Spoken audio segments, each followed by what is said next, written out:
Hello दोस्तों। तो एक बार फिर से आप सबका अपने YouTube चैनल पर स्वागत है। तो जैसा कि आप सबको ज्ञात है कि आपके क्लास 10th के सब्जेक्ट सामाजिक विज्ञान का जो पेपर है वो 9 अप्रैल को है।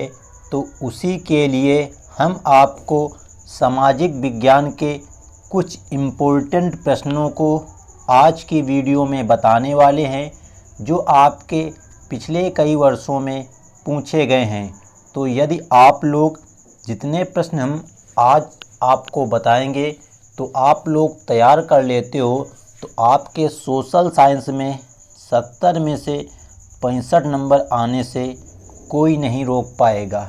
तो देखते हैं ज़रा आज की वीडियो के कुछ महत्वपूर्ण प्रश्नों को। तो हमारा पहला प्रश्न है, जर्मनी के एकीकरण में सबसे महत्वपूर्ण योगदान किसका था? तो ये प्रश्न आपका अति लघुत्तरीय प्रश्न में भी पूछा जा सकता है, लघुत्तरीय प्रश्न में भी पूछा जा सकता है और लॉन्ग क्वेश्चन में भी पूछा जा सकता है। तो आप लोग प्रश्न का उत्तर देते समय एक चीज़ हमेशा याद रखना कि जब आपका ये प्रश्न अति लघुत्तरीय प्रश्न में आए तो इसका उत्तर आपको केवल 1 या 2 लाइन में लिखना है। यही प्रश्न मान लो आपका लघुत्तरीय प्रश्न में आता है तो कम से कम आपको इस प्रश्न का उत्तर 1 पेज में देना है। अगर यही प्रश्न मान लो दीर्घ उत्तरीय प्रश्न में आएगा तो इस प्रश्न का उत्तर आपको कम से कम 2 पेज में देना होगा। इन सभी चीज़ों को आप लोग पेपर देते समय ज़रूर याद रखना। तो अगला प्रश्न है हमारा प्रश्न नंबर 2। 1848 की उदारवादी क्रांति का क्या परिणाम हुआ? जो तुम्हारी 1848 में उदारवादी क्रांति हुई थी उसका रिजल्ट क्या आया था? तो उसमें आपको इसका उत्तर लिखना है। तीसरा प्रश्न आता है, नेपोलियन द्वारा किए गए सुधारों का वर्णन कीजिए। जो नेपोलियन था उसने जो भी सुधार किए हैं उन सब के बारे में आपको डिटेल में यहाँ पे लिखना है।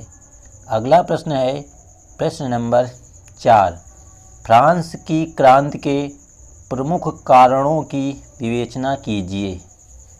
प्रश्न नंबर 5 है, इटली के एकीकरण पर प्रकाश डालिए। प्रश्न नंबर 6 है, रॉलेट एक्ट क्या था, इसका क्या कारण है? आगे प्रश्न में और भी कुछ प्रश्न जोड़ सकता है आपका एग्जामिनर। अगला प्रश्न है, असहयोग आंदोलन कब और क्यों वापस लिया गया? जो गांधी जी ने असहयोग आंदोलन प्रारंभ किया गया तो वो क्यों वापस लिया गया और कब वापस लिया गया, इसका उत्तर आपको यहाँ पे देना है।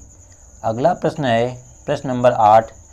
पूना पैक्ट पर किसके हस्ताक्षर हुए, उसकी 2 शर्तें लिखिए। मतलब पूना पैक्ट आपका क्या है, उस पर किसके हस्ताक्षर हुए, उसकी 2 शर्तें, मतलब उसमें जो शर्तें बताई गई तो उसकी आपको यहाँ पे केवल 2 शर्तें लिखनी है। अगला प्रश्न है, गांधी इरविन समझौते के प्रावधानों का वर्णन कीजिए। मतलब गांधी जी और इरविन के मध्य जो समझौता हुआ था तो उसमें क्या क्या निर्णय लिए गए थे उनका आपको यहाँ पर डिटेल से वर्णन करना है। अगला प्रश्न है प्रश्न नंबर 10। गांधी जी की नमक यात्रा का वर्णन कीजिए। तो जब गांधी जी ने नमक कानून को तोड़ने के लिए नमक यात्रा प्रारंभ की थी उसी के बारे में आपको यहाँ पे पूरा डिटेल में वर्णन करना है। तो ये हो गए आपके 10 इम्पोर्टेंट प्रश्न। तो अगला प्रश्न है आपका प्रश्न नंबर 11। भारतीय राष्ट्रवाद के उदय के 3 कारणों को लिखिए। जो भारतीय राष्ट्रवाद है इसका उदय हुआ तो इसके उदय होने के क्या कारण थे, आपको यहाँ पे 3 कारण लिखने हैं। अगला प्रश्न है, 1929 की महामंदी का भारत पर क्या प्रभाव पड़ा? जो आपकी 1929 में महामंदी हुई थी उस पर भारत की अर्थव्यवस्था पर क्या प्रभाव पड़ा, इसका आपको यहाँ पे वर्णन करना है। अगला प्रश्न है, प्रथम विश्व युद्ध के विश्व पर पड़ने वाले प्रभावों का वर्णन कीजिए। तो जब आपका सन 1914 से 1918 तक प्रथम विश्व युद्ध हुआ तो उसका विश्व पर क्या क्या प्रभाव पड़ा, उसका आपको यहाँ पे डिटेल में वर्णन करना है। अगला प्रश्न है, नवीकरणीय और अनवीकरणीय संसाधनों में अंतर स्पष्ट करो।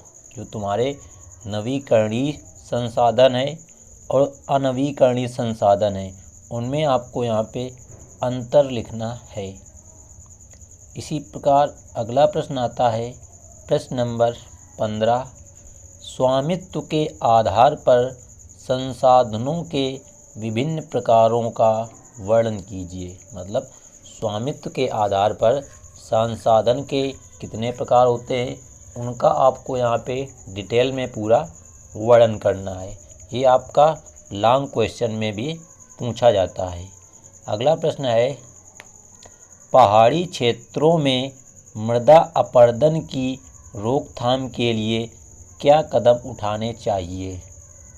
जो तुम्हारे पहाड़ी इलाके होते हैं तो वहाँ पे मृदा मतलब मिट्टी बहुत ज़्यादा वहाँ पे कटती है, तो उसको हमको रोकना है तो हमें क्या क्या कदम उठाने चाहिए, आपको इसमें पॉइंट डाल के उत्तर को लिखना है। अगला प्रश्न है, जैव विविधता क्या है, यह मानव जीवन के लिए क्यों महत्वपूर्ण है। मतलब जो जैव विविधता है ये क्या है, सबसे पहले आपको इसके बारे में लिखना है, फिर इसका एक उत्तर और देना है कि ये मानव जीवन के लिए क्यों महत्वपूर्ण है। जो हमारा मानव जीवन है इसकी क्या उपयोगिता है जैव विविधता की, इसका आपको यहाँ पे वर्णन करना है। अगला प्रश्न है, चिपको आंदोलन क्या है। चिपको आंदोलन क्या है। इसी प्रकार अगला प्रश्न है, प्रश्न नंबर 20, जल दुर्लभता क्या है, इसके 3 मुख्य कारण बताइए। मतलब जल जो है, अब हमारी पृथ्वी पर जो जल है वो बहुत ही गहराई पर पहुंच चुका है, तो इसका क्या कारण है। जल दुर्लभता मतलब जो जल है वो हमें बड़ी मुश्किल से मिलता है, इसके 3 मुख्य कारण आपको बताने हैं। अगला प्रश्न है, बहुउद्देशीय परियोजना से होने वाले प्रमुख लाभों का वर्णन करो। जो तुम्हारी बहुउद्देशीय परियोजनाएं प्रारंभ की जाती हैं इनसे आपको क्या क्या लाभ होते हैं, इन सभी लाभों का आपको यहाँ पे वर्णन करना है। इसी प्रकार आगे देखते हैं और इम्पोर्टेंट प्रश्नों को। तो हमारा अगला प्रश्न आता है, प्रश्न नंबर 22, भारतीय कृषि की कोई 3 विशेषताएं लिखिए। जो हमारी कृषि है, भारतीय कृषि, उसकी कोई 3 विशेषताएं आपको लिखनी है कि हमारी कृषि कैसी है। अगला प्रश्न है, चावल या कॉफ़ी की खेती के लिए उपयुक्त भौगोलिक परिस्थितियों का वर्णन करो। या तो यहाँ पर आपको चावल की खेती करना है तो उसके लिए क्या क्या भौगोलिक स्थितियाँ होनी चाहिए, जैसे टेम्परेचर कितना होना चाहिए, उसको पानी कितना देना चाहिए, ये सभी चीज़ें जो आती हैं वो भौगोलिक परिस्थितियों के अंतर्गत आती हैं। जो यहाँ पे लिखा है कॉफ़ी, तो इसकी जगह आपका प्रश्न पूछा जा सकता है, किसी एक पेय पदार्थ की खेती के लिए उपयुक्त भौगोलिक परिस्थितियों का वर्णन करो। क्योंकि कॉफ़ी जो तुम्हारा है वो क्या एक पेय पदार्थ है। तो आप लोग इस प्रश्न को भी याद कर लेना। अगला प्रश्न है, भारतीय कृषि पर वैश्वीकरण के प्रभाव पर टिप्पणी लिखिए। मतलब जो भारतीय कृषि है इस पर वैश्वीकरण का क्या प्रभाव पड़ा, उस पर आपको यहाँ पे एक संक्षिप्त टिप्पणी लिखना है। टिप्पणी लगभग आपकी आधे पेज की लिखी जाती है, ये ध्यान रखना। इससे ऊपर बहुत कम लिखो, मतलब कि लगभग 1 पेज पहुँचा सकते हो, बस ज़्यादा लॉन्ग नहीं लिखी जाती है। अगला प्रश्न आता है, प्रश्न नंबर 25, अधात्विक खनिज किसे कहते हैं, ऐसे 2 खनिजों के नाम लिखिए। सबसे पहले आपको अधात्विक खनिज की परिभाषा लिखनी है, फिर ऐसे 2 खनिजों के आपको यहाँ पे नाम भी बताने हैं। अगला प्रश्न आता है तुम्हारा प्रश्न नंबर 26। लिखा है निम्न में अंतर लिखो। तो यहाँ पे 2 पार्ट हैं आपके। ए में लिखा है लौह और अलौह खनिज। तो आपको लौह खनिज और अलौह खनिज में अंतर याद कर लेना है अपनी नोटबुक से, ठीक। तो अगला प्रश्न है प्रश्न नंबर 27। भारत में लौह अयस्क या कोयला के उत्पादन पर संक्षेप में लिखिए। मतलब भारत में लौह अयस्क का उत्पादन कहाँ कहाँ पर होता है उसके बारे में या तो आपको डिटेल में लिखना है, या कोयले का उत्पादन कहाँ कहाँ होता है उसके बारे में आपको डिटेल में वर्णन करना है। अगला प्रश्न है भारत में सड़कों का वर्गीकरण कीजिए। इसकी जगह आपका ये भी प्रश्न पूछा जा सकता है कि भारत में कौन कौन सी प्रकार की सड़कें होती हैं, वर्णन कीजिए। दोनों प्रश्नों का उत्तर एक ही रहेगा। अगला प्रश्न है भारत में संघीय व्यवस्था की प्रमुख विशेषताओं का वर्णन कीजिए। मतलब आपके भारत में जो तो आपको संघीय व्यवस्था की जो इम्पोर्टेंट विशेषताएं होती हैं उनको आपको यहाँ पे लिख देना है। अगला प्रश्न है भारत संघ में केंद्र राज्य संबंधों का वर्णन कीजिए। मतलब भारत जो है आपका एक केंद्र संघ का देश है, उसमें आपको केंद्र और राज्य में जो संबंध होते हैं उसको आपको लिखना है कि केंद्र और राज्यों के बीच में किस प्रकार का संबंध होता है। तो आपको यहाँ पर उन संबंधों का डिटेल में वर्णन कर देना है, ठीक। तो अगला प्रश्न है आपका सामाजिक भेदभाव का क्या आशय है। जो सामाजिक भेदभाव होता है उससे आपका क्या तात्पर्य है, इसको आपको यहाँ पे लिखना है। अगला प्रश्न है लैंगिक असमानता को बढ़ावा देने वाले विभिन्न कारकों का वर्णन करो। जो ऐसे आपको यहाँ पे कारक का वर्णन करना है जो लैंगिक असमानता को बढ़ावा देते हैं, ठीक।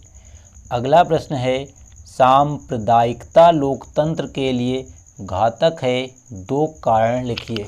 मतलब जो सांप्रदायिकता है वो हमारे लोकतंत्र के लिए बहुत ही हानिपूर्ण संकट कंडीशन है, उसके आपको यहाँ पे 2 कारण दे करके समझाना है।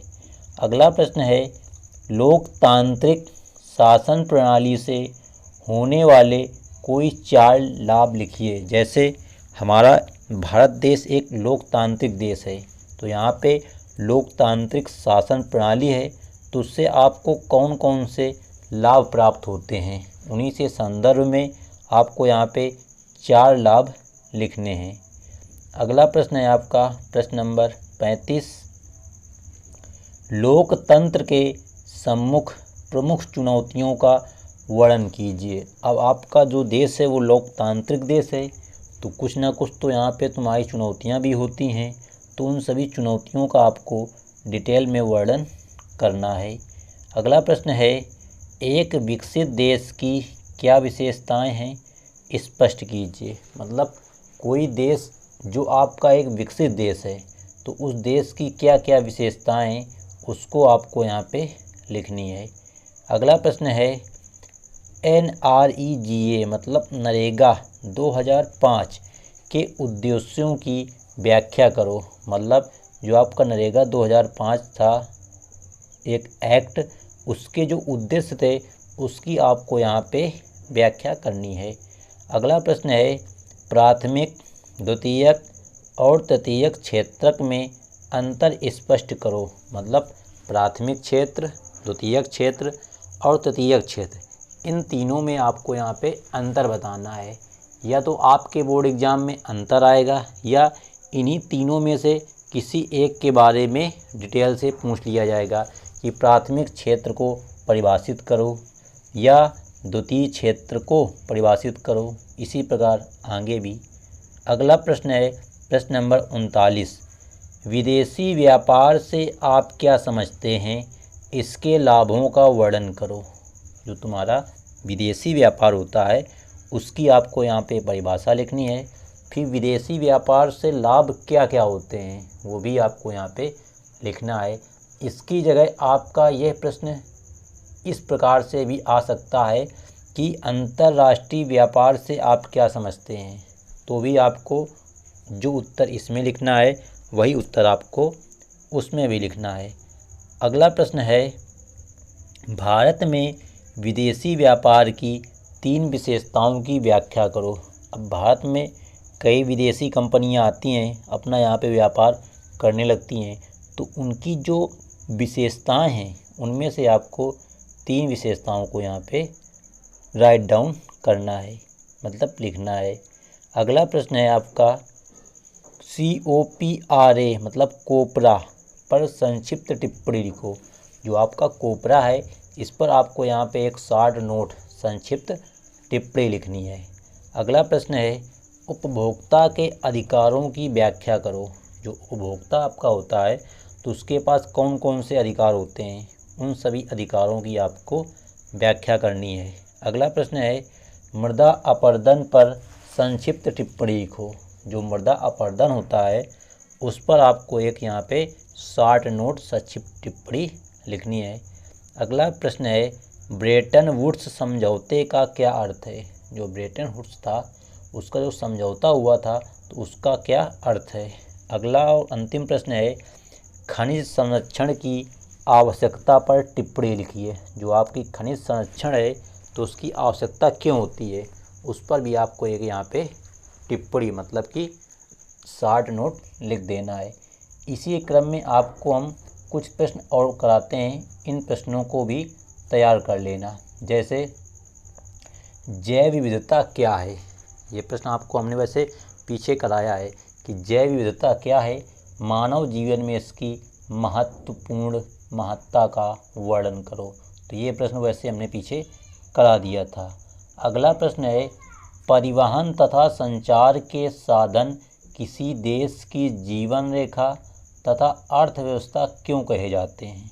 जो परिवहन आपका है और क्या संचार के जो साधन होते हैं वो किसी देश की जीवन रेखा क्यों कहे जाते हैं, तो इसको भी आप लोगों को पढ़ लेना है। इसी प्रकार अगला प्रश्न है तुम्हारा कि महात्मा गांधी राष्ट्रीय ग्रामीण रोजगार गारंटी अधिनियम 2005 जिसको बोलते हैं मनरेगा के उद्देश्य लिखिए। तो देखो अभी हमने आपको वहाँ पे नरेगा बताया था, यहाँ प्रश्न को घुमा दिया है, बोला है महात्मा गांधी राष्ट्रीय ग्रामीण रोजगार गारंटी अधिनियम 2005। तो इस प्रकार आपका प्रश्न वही है, बस क्या है प्रश्न को घुमा दिया है। अगला प्रश्न तुम्हारा है कि 18वीं शताब्दी के अंत में हुए उन परिवर्तनों का उल्लेख कीजिए जिन्होंने ब्रिटेन के स्वरूप को बदल दिया। जो 18वीं शताब्दी के अंत में जो तुम्हारे परिवर्तन हुए जिन्होंने ब्रिटेन के स्वरूप को बदल दिया, तो उनको आपको यहाँ पे डिटेल में लिखना है। तो ये थे तुम्हारे लगभग 50 इम्पोर्टेंट प्रश्न। यदि आप सभी लोग इन सभी प्रश्नों को तैयार कर लेते हो तो जो आपका सोशल साइंस का पेपर है उसमें आपके 65 नंबर आने से तो कोई नहीं रोक पाएगा। ये हमारी गारंटी है, क्योंकि हमने आपको साइंस के पेपर के पहले 40 प्रश्न आपको हमने कराए थे। वहाँ से आपके बोर्ड एग्ज़ाम में कम से कम 2-3 प्रश्न नहीं फंसे, नहीं तो पूरा पेपर जो आपका है हमारे बताए हुए प्रश्नों से आया था। अगर आपको विश्वास ना हो तो उसकी वीडियो अभी भी पड़ी है, देख लेना कि हमारे बताए गए प्रश्न आपके पेपर में मिल रहे हैं कि नहीं मिल रहे। ठीक, तो अगर आप चैनल पर पहली बार आए हो तो चैनल को सब्सक्राइब कर लेना। तो मिलते हैं हम आपको नेक्स्ट वीडियो में, जब तक के लिए जय हिंद जय भारत।